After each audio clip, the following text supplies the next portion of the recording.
su tierno Espíritu Santo pide, suplica, ruega a los seres humanos que se arrepientan y dejen sus malvados caminos. Y Jesús dice que los hombres están comiendo, bebiendo, divirtiéndose, viviendo lo que consideran la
bolchevita.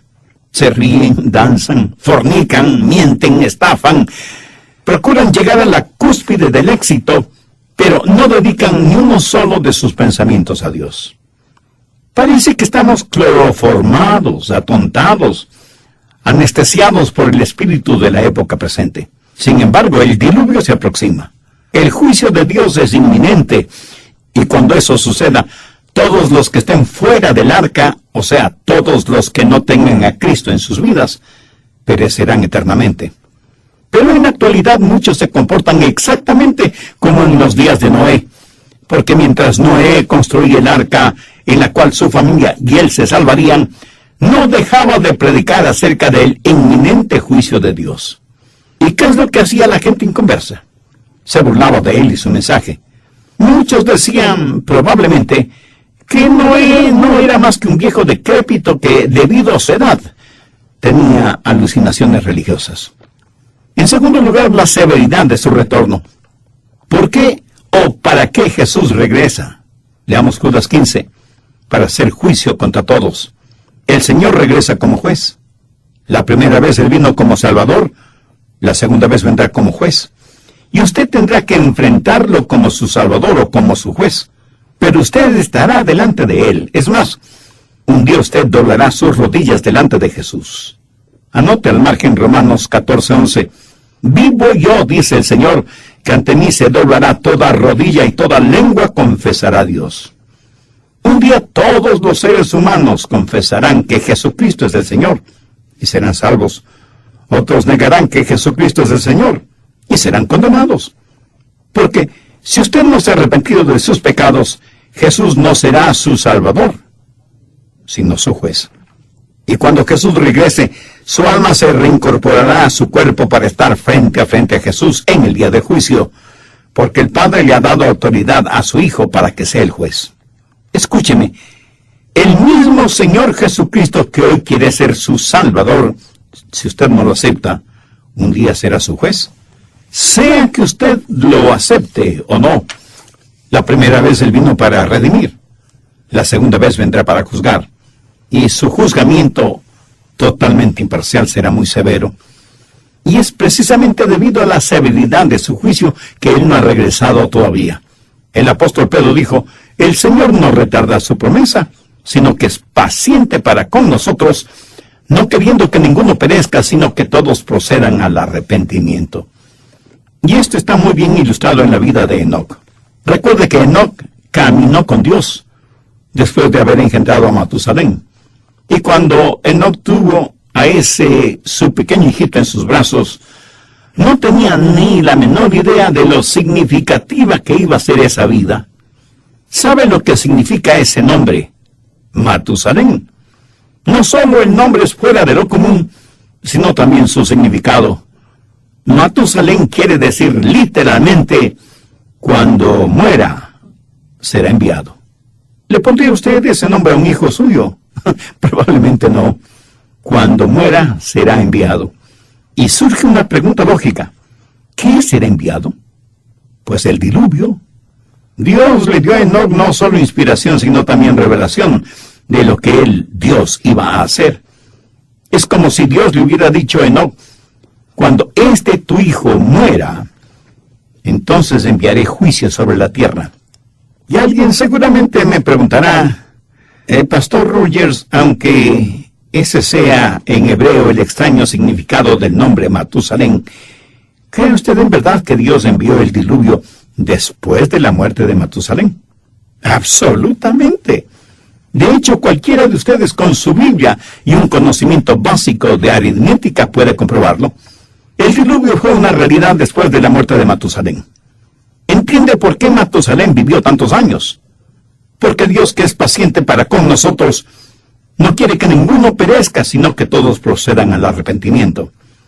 De paso, ¿sabe cuántos años vivió Matusalén? 969 años. Es el ser humano que más años ha vivido. Por eso, en forma popular, cuando nos referimos a personas o cosas que tienen muchos años, decimos: tan o más viejo que Matusalén. ¿Ha escuchado la adivinanza que dice: ¿quién es la persona que ha vivido más años y que murió antes de su padre? ¿Sabe la respuesta? Pues Matusalén. Y de inmediato usted me dice: un momentito, pastor, ¿cómo pudo Matusalén morir antes que su padre? Y aún admitiendo esa posibilidad, o esa imposibilidad más bien, ¿no sería el padre de Matusalén más viejo que su hijo? Bien, primero le felicito por su pregunta, demuestra que piensa. Pero en segundo lugar, no le felicito porque su pregunta también me demuestra que usted seguramente lee la Biblia, pero es obvio que no la entiende. Por favor, no se ofenda y escúchame. El padre de Matusalén, o sea, Enoc, nunca murió. Fue llevado en forma física al cielo.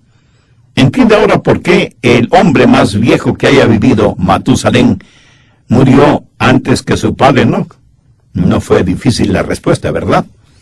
¿Por qué Matusalén vivió tantos años? Porque Matusalén representa la misericordia de Dios. Y Dios sabía que enviaría un diluvio sobre la tierra. Y el diluvio fue un juzgamiento de Dios. El ser humano merece ser juzgado y debe ser juzgado.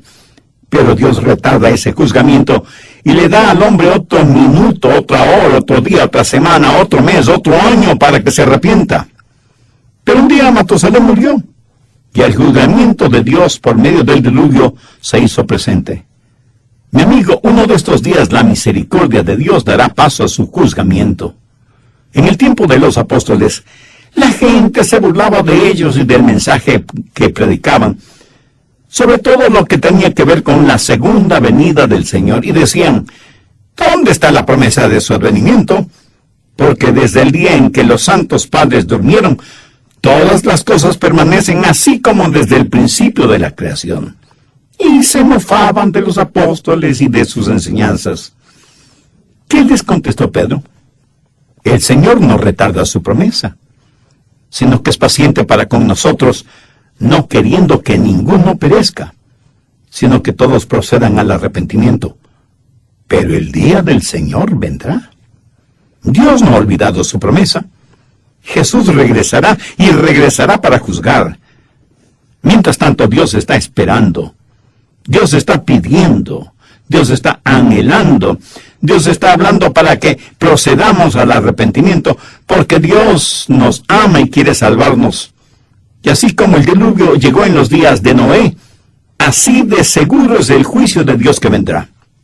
Una de las más gráficas declaraciones que al respecto he escuchado es la siguiente: aún ahora las encrespadas olas de la ira de Dios está golpeando furiosamente contra la represa de la misericordia de Dios. ¡Qué impresionante! La represa de la misericordia de Dios. Pero un día esa represa no podrá contener la ira de Dios que se derramará por todo el mundo cuando regrese el Señor Jesucristo. Y cuando Él regrese, Él juzgará toda blasfemia, toda palabra maligna en su contra, toda palabra de hostilidad, todo chisme y murmuración en contra de su palabra y de sus enseñanzas.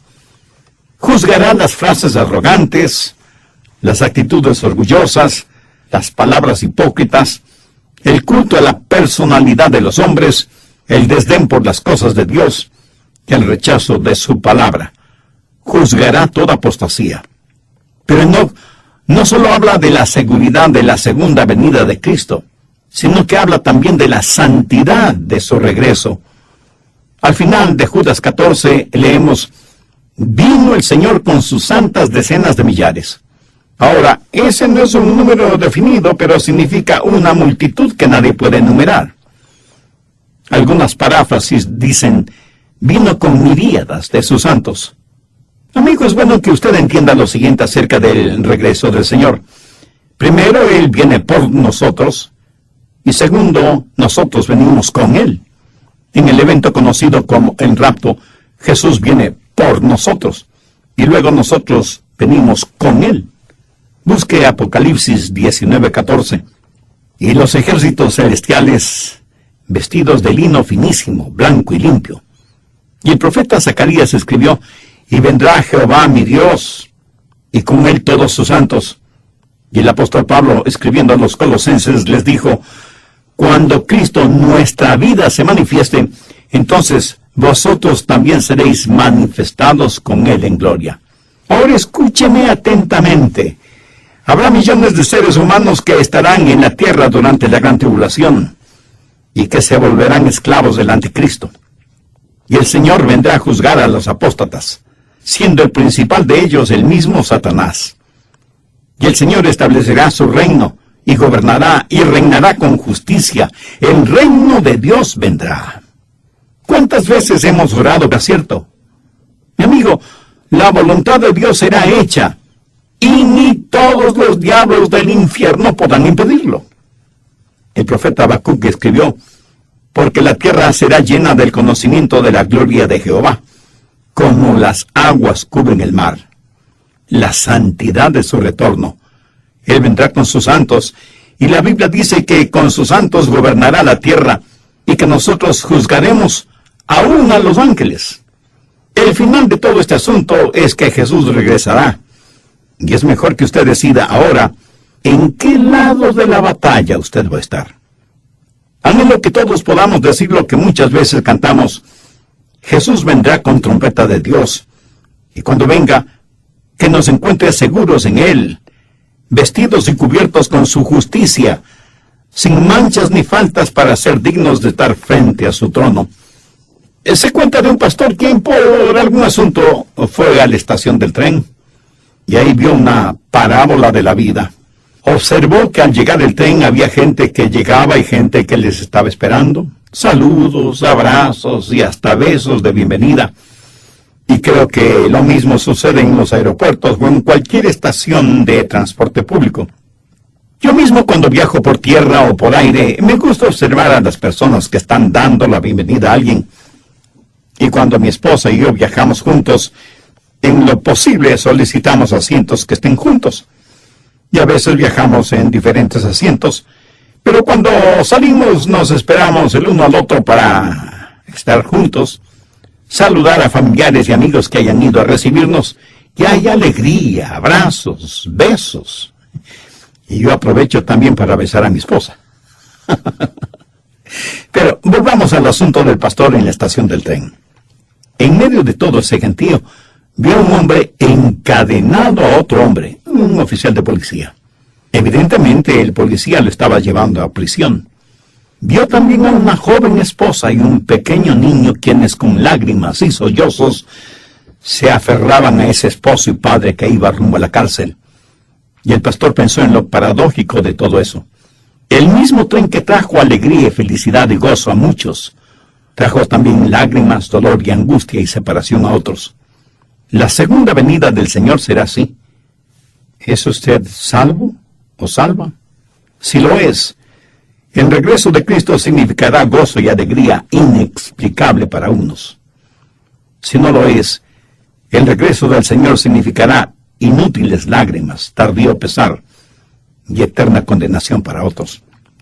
Muchos de quienes me escuchan en este mismo momento tendrán la misma actitud de los religiosos de antaño que al oír predicar a los discípulos sobre el retorno de Cristo, se burlaban diciendo que esa era una historia vieja y que el pronosticado retorno de Cristo no era más que el esperanzado anhelo de aquellos que están desesperados. Y se olvidan de la advertencia dada por Jesús en el Evangelio de Mateo. No sabéis a qué hora ha de venir vuestro Señor, porque el Hijo del Hombre vendrá a la hora que no pensáis. Así que si usted está pensando que Jesús no regresará, esa puede ser una buena señal.